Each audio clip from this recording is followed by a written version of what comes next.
Please welcome on stage the next act. Will you do that for the old Uncle Ron? Yeah! Absolutely superb turn all the way from the continent of Europe. Here she comes, this one and only Giada.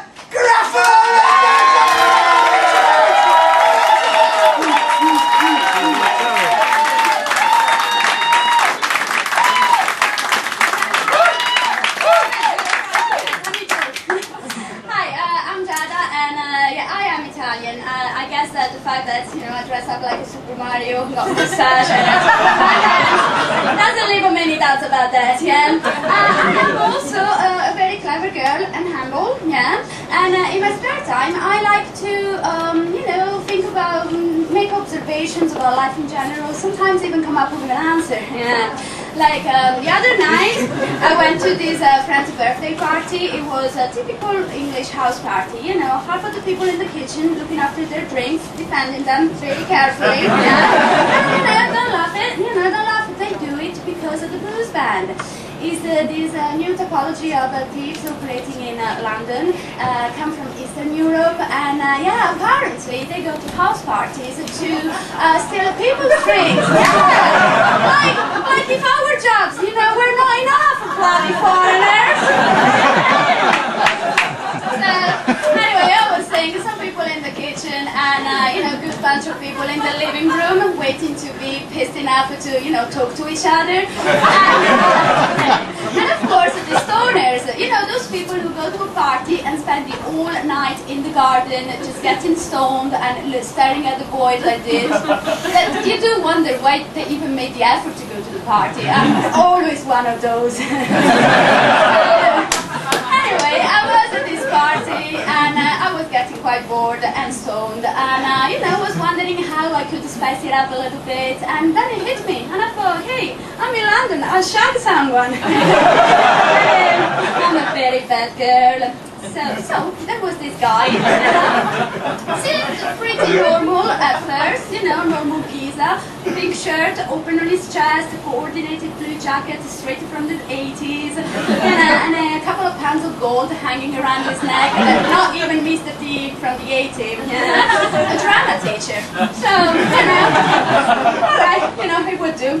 I go there, chat him up, take him home, and of course at one point we take our clothes off, and I see this huge piercing, yeah, a cock ring.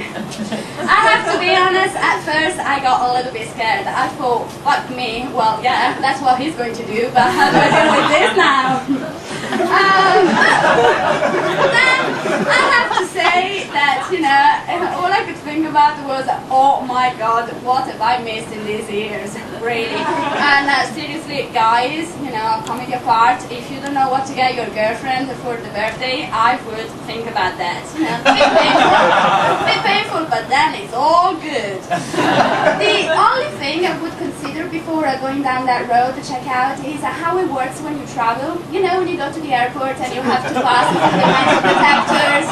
Because, I mean, let's be honest, you know, having to take your shoes off is okay, your cock out, not that much. So, you know, oh gosh, I forgot the line. Nice, alright, okay. I want to be serious now, and I would like to spare a few seconds on the word cunt. Yeah. Because it pisses me off the fact that in this country, cunt is actually an insult, and a bad one. I mean, I find that sexist.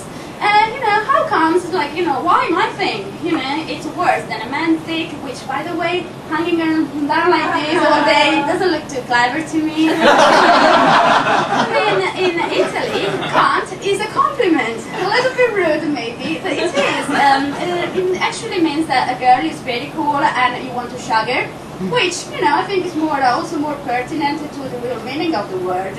So yeah, I mean, you know, these are some of my observations about life, and I know what you're gonna say, girl, you really need to get laid if you waste your time like this, and yeah, you are probably right.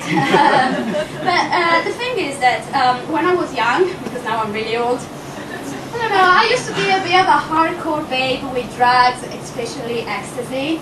So So my brain, or what's left of my brain, one neuron called Jimmy, doesn't work very well. Yeah, it gets lost in stupid stuff. But I'm clean now. Yeah, I've been clean for a whole day since yesterday, and in fact, I have actually joined an anti-ecstasy campaign. Yeah, because I think that ecstasy, as a girl, I think that ecstasy is especially dangerous for women. Because, as many of you may know, ecstasy changes your perception of other people. You know, the way you see people, everyone looks good, and, you know, women could be up for a really bad surprise. So, with my group, we have just come up with a slogan. Yeah, it goes ecstasy, just say no. You think you're Shaggy Clooney, but wake up with Wayne Rooney.